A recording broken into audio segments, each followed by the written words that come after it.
Welcome to the Feeling Loudly podcast, a show about human emotion and the way we navigate this life of trials and triggers and treasures with the help of astrology and tarot.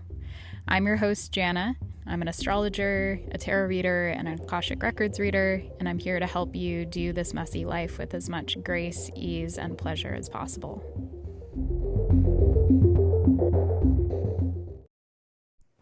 Hello, all. Welcome to episode 3 of our 22 Days of Tarot series. And today is card 2, the High Priestess. This is one of my favorite cards in the entire tarot and definitely one of my favorite majors. And wow.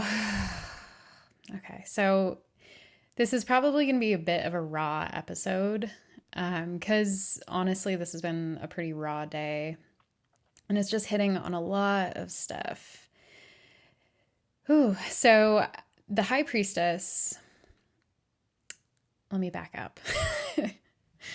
This morning I was doing my morning ritual, and I do these online yoga classes, and I was like picking a class, and I decided to do one that was a little bit more challenging than usual and a little bit uncomfortable. It was full of heart openers and back bends. And I'm not a huge fan of back bends, but I need the heart opening, and my upper back and my jaw and everything have been out of alignment. So I was like, you know what? I felt the call. Let me just like listen to this intuitive nudge to do the class, even though Pepperoni's barking. Sorry. Even though my like egoic brain was like, no, don't do it. It's going to be hard. So I did the class anyway, and it was really, really good. It was exactly what my body needed, and the playlist was amazing, and it was just full of songs where I was like, oh, I want to like pause and heart this on Spotify so I can come back to it. And so I felt like when I overcame that first impulse to turn away from that knowing, it served me to end up going back to it and to choose to return and to choose to honor my intuition. And so I was having this whole morning feeling very vibey, and then I did my altar stuff, and I pulled out my pendulum for the first time in ages. I very rarely use my pendulum because I have kind of an anxious response to yes-no divination, and I can get very compulsive with divination when it's topics that are like very tender to me. And so I have to be careful with it. And anyway, I pulled it out, and I got a very clear answer that today was the day to take action on something that's been in the back of my brain for about a month. And that was basically making a move toward someone that I've been crushing on, who's been working on the property at my apartment complex for a month. And we've had like this flirtation for a month, and I was feeling really confident that it was going somewhere lovely, but I was going to wait till the very end of this short-term project so that I wasn't putting either of us in an uncomfortable situation, and could kind of like come in at the final moment and just see if there was something there. And so I got all signs yes. And as soon as I looked up from my pendulum, I saw this person directly outside my window. And so it was just, and it's been a series of incredibly synchronistic moments like that for the past month. And it's been like, at least what felt like thumbs up, thumbs up, thumbs up. And so I went into the day like, we're doing it. This is the moment. Something's going to happen here, and it's going to be beautiful. So my expectations were very high. And for those of you who don't know me personally, I am a natal Venus in Pisces, and Venus has just entered Pisces this week. And it's a homecoming for me. My Venus is at the final degrees of Pisces, so it'll be a ways before my Venus return. But as soon as Venus enters Pisces, something usually happens for me. And I was really feeling that push and that sort of magnetic call and that sense of sort of otherworldliness that can come with this transit. But I also know that my Venus has a tendency to get lost in fantasy and to gloss over red flags, to gloss over clues that maybe she's guiding me into a bit of a storm. And so it's complicated. I posted in Discord about this in our 22 Days of Tarot challenge channel, where we're sharing our daily reflections, because I needed to kind of process it out loud in a space with people who are going through their own journeys. But what happened is I spent all day like thinking about this person, and they were right outside my window for like 2 hours trimming trees.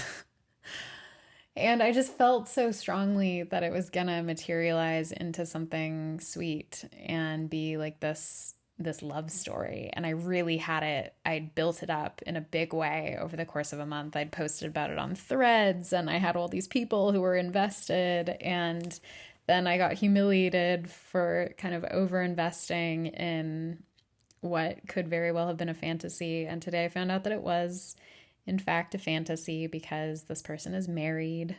And I found that out when I asked them if they wanted to go out sometime after a sweet interaction where I thought I was getting all of these signals, yes.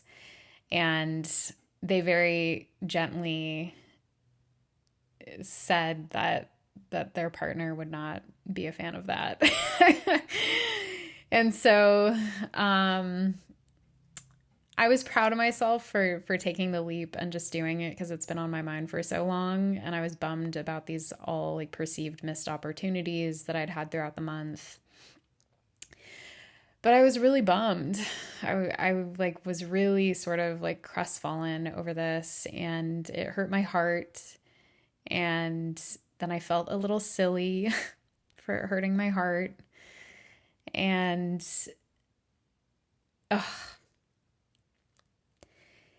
it's just a tender spot.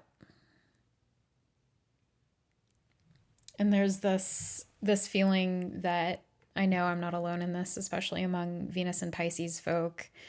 Venus is exalted in Pisces, but it's people kind of often misunderstand what that means and how it manifests in people's lives. Romance has been very, very hard for me for as long as I've been dating.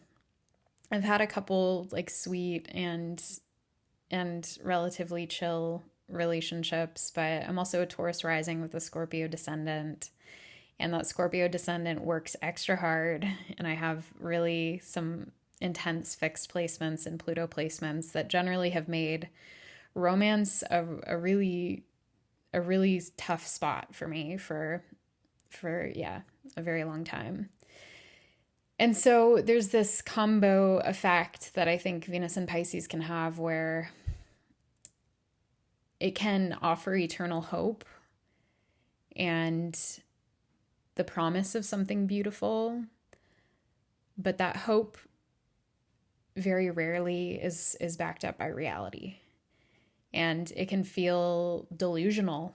It can feel very, very sad. And I share this anecdote because it is my High Priestess work. And I'm cringing as I say that, because I really am, I'm kind of hating the work today. And it's so complicated to get mixed messages from the divine and to get confirmation, especially when we haven't even asked for it, especially when it's just like unsolicited confirmation and signs and messages and synchronicities. And it can feel very disorienting, and it can be really frustrating when those messages don't come to fruition. And this has happened to me so many times in my life, where I've gotten potent signs from my guides, like asking for to see an image or a video of a very specific kind of bird, and then I get that specific bird in like an hour, and then it doesn't pan out. And as someone who is a professional psychic and intuitive and tarot reader, diviner who does this work for other people and who's quite accurate when I divine for other people, the pain of not being able to do that for myself to the same degree has really been getting to me lately. And especially with these situations, with love situations, it's like my Achilles heel. I can get really accurate and true messages for myself on other topics. But this is very much a blind spot for me. And it's very much a sore point for me that I struggle with. And when experiences like this happen where I feel like I've almost been tricked, and it sounds kind of ridiculous to say it maybe, but I genuinely do at times. I feel like my guides will trick me, will play tricks on me. And sometimes it's to learn an important lesson that I would have like run in the opposite direction of had I known and had a proper heads up. And then it ends up being a really valuable and necessary lesson. But there are times where it's like, please, no more fucking lessons, man. Like, let's just get a win here. And I realize I'm talking and I'm feeling bad for myself. So I hope you can offer some grace to me as I sort of raw share this self-pity moment. It's not really self-pity. I'm working toward having compassion for this part of myself because it also carries a lot of shame. And there's a lot of pain around not being able to trust the self and not being able to trust my senses and my perception. And that comes from a lot of trauma around gaslighting and psychological manipulation and abuse. And so that's, there's a lot packed into that. And I was just sharing about this last night, already in High Priestess energy, when I was posting about how my ex betrayed me in a very, very significant way, in many significant ways, actually. And I was getting answers. I was getting the messages I needed throughout that relationship, but I turned away from them because I didn't want to see them and because I wanted to be cozy in the reality that I had chosen. And it turned into a tower moment. It turned into a huge breakdown where I really had to reassess how I trusted and didn't trust myself, and which guides I chose to listen to and which voices I chose to listen to, both unseen and seen, like people around me in my life, many of whom didn't believe me, didn't believe that the situation was as bad as it was. And many people did believe me. And that is an example similarly of the sort of chorus of voices that exist internally. Because it's ultimately my own self-trust that in that situation was missing. And had I trusted myself, and had I really tuned in and come out of denial, it would have been very clear that the relationship was deeply unhealthy for me. But yeah, the self-trust was missing. And that's what I was meant to learn in that relationship. And the lesson was fucking annoying and painful and really destructive. Like, turned my life upside down so I could learn that lesson. And it was a huge one that, I reflect on the pain, but the experience was foundational in my ability to trust myself. My psychic abilities exponentially expanded after I left that relationship because I was no longer in a place of denial And I was able to tune into other messages and listen closely and listen clearly because there wasn't this elephant in the room inside my mind. But it sucked. It really fucking sucked. And so I have that experience, and I have many other relationship experiences as templates for the way that lessons work.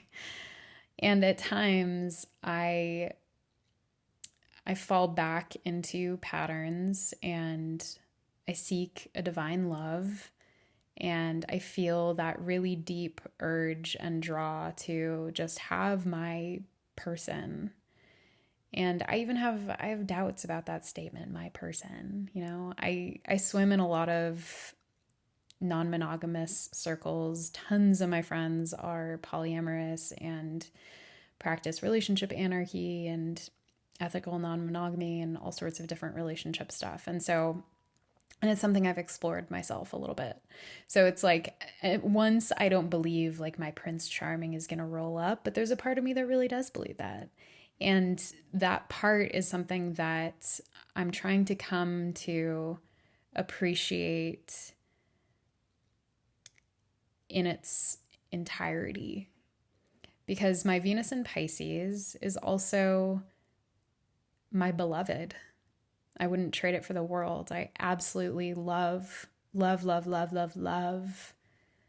Venus, and the part of me that can be so tender and compassionate can see so much potential and so much beauty and hold space for the entirety of a human.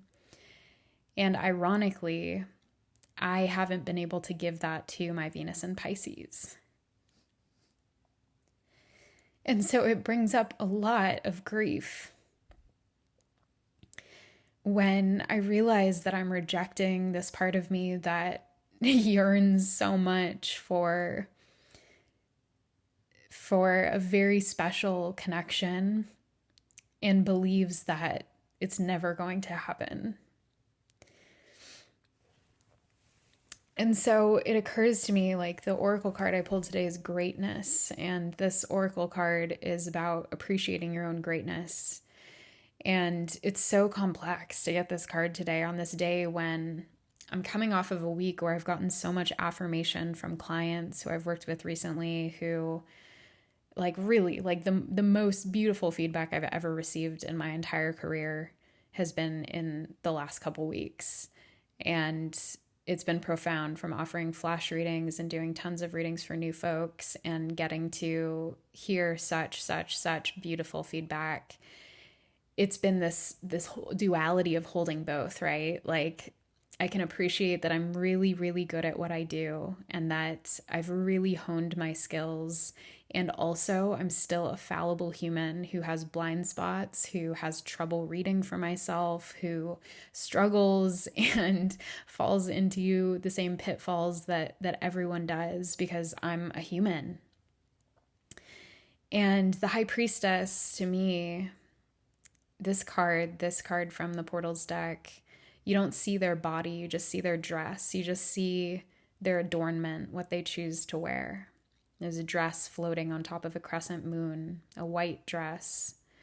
And then there's a pomegranate and a white rose circled up inside what looks like another moon, maybe a combo of sun, but this card is associated with the moon. And there's so much pleasure and beauty that's available there, so much joy.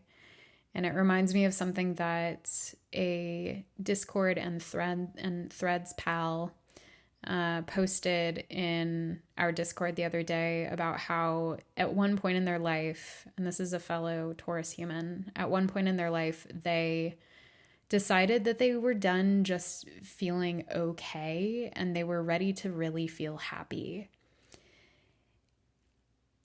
And when I tuned into the High Priestess this morning, I held that card in my hand and I felt such power and gravity in my hand.